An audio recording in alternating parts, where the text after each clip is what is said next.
歡迎大家收聽聖靈降臨期嘅聖言日糧。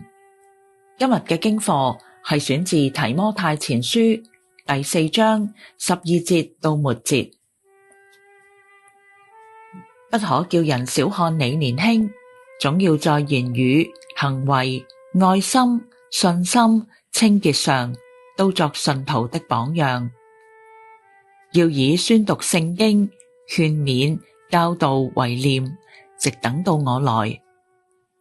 不要忽略你所得的恩賜，就是從前藉着預言，在眾長老按手的時候賜給你的。這些事你要殷勤去做，並要在這些事上專心，讓眾人看出你的長進來。要謹慎自己和自己的教導，要在這些事上恒心，因為這樣做既能救自己，又能夠聽你的人。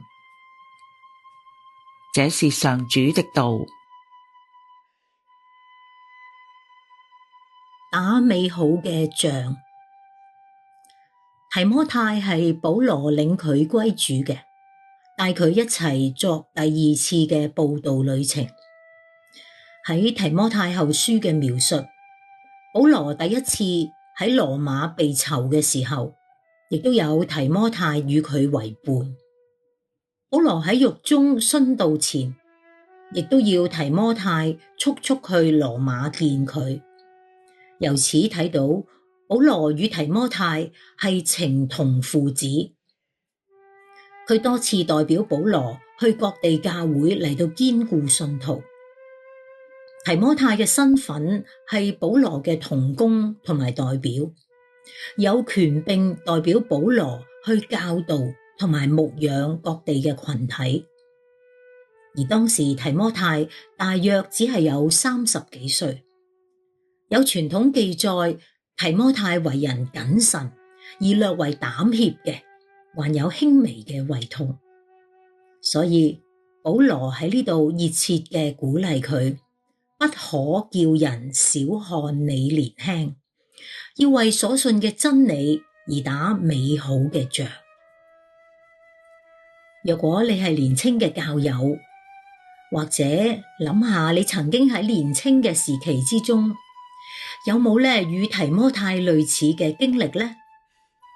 年輕就被交予重要嘅責任，譬如要做團長啦、部長、牧區議員、領查經、分享信息，或者做教區教省嘅活動負責人等等。係乜嘢讓你當時或者現在能夠勇敢前行，向着標杆直跑呢？保羅提醒提摩太，作為領袖喺生命上，總要喺言語、行為、愛心、信心、清潔上都作信徒的榜樣。能被選上嚟侍奉，並唔係代表我哋個人有啲乜嘢優越嘅地方，其實係我哋嘅福分。因為我哋能夠與上主同工，服侍教會。諗下靠我哋自己嘅聰明同埋努力，係咪一定能夠辦得好？若果明白我哋係與上主同工，並唔係孤身作戰，咁樣我哋就唔需要擔心自己係咪有足夠嘅才華同埋能力。保羅提醒話，不要忽略你所得嘅恩賜，並且我哋缺乏嘅，聖靈會幫助我哋，俾我哋力量同埋勇氣。保羅從以弗所去到馬其頓，留下提摩太嚟到照料教會，要佢注意喺聚會之中，首要嘅係要宣讀猶太嘅經卷、使徒嘅書信，讀經後要與勸勉同埋教導為念。原來侍奉嘅重心係喺上帝嘅話語當中，彼此勸勉同埋教導。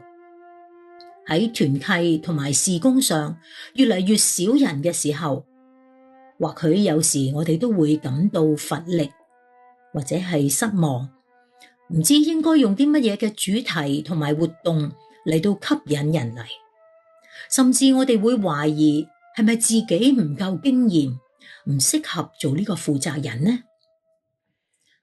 呢一節嘅經文正好提醒我哋，教會嘅活動未必一定需要精彩嘅活動同埋主題嘅。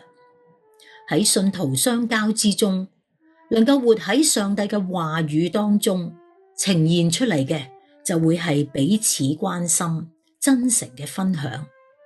佢可以係喜，可以係悲，可以係捧腹大笑，亦都可以係抱頭痛哭。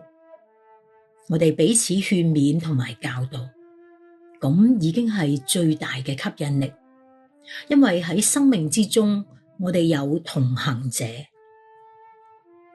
保羅提醒提摩太要謹慎自己同埋自己嘅教導，要喺呢啲事上恒心，因為咁樣做既能夠救自己，又能夠救聽你嘅人。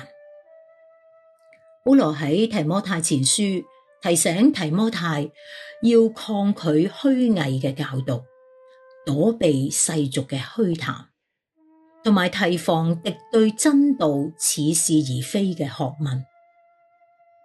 其實今日我哋活喺呢個世代，亦都有許多似是而非嘅資訊，世俗嘅虛談、虛偽嘅教導。我哋又點樣去躲避同埋抗拒呢？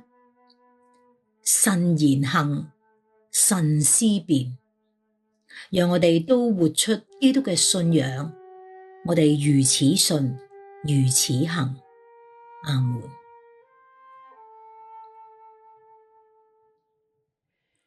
現在讓我哋有一段反思嘅時間。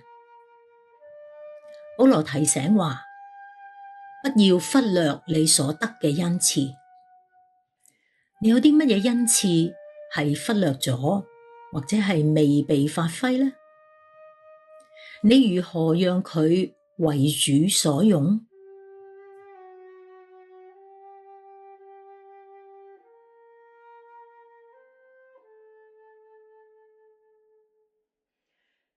喺我哋侍奉失意嘅時候，有冇忘記咗侍奉嘅重心係喺上帝嘅話語當中？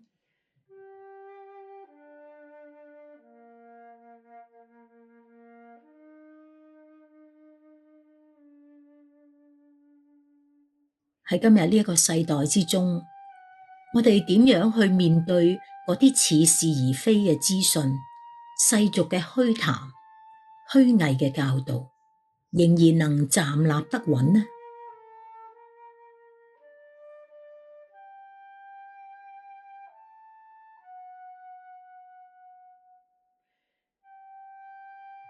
讓我哋能夠同心一齊祈禱。慈悲嘅天父，我哋以感謝同埋謙卑嘅心嚟到你嘅面前，我哋要感謝你，因為喺你嘅美善之中，給予我哋不少嘅恩賜同埋才幹，而我哋能夠有份去參與侍奉，與主同工，係何等大嘅福氣。父啊，求你賜我哋智慧同埋力量，喺呢個複雜嘅世代中，能夠謹慎言行，細細思想，分辨真偽。喺你託付嘅使命之下，我哋向着標竿直跑，打美好嘅仗。阿門。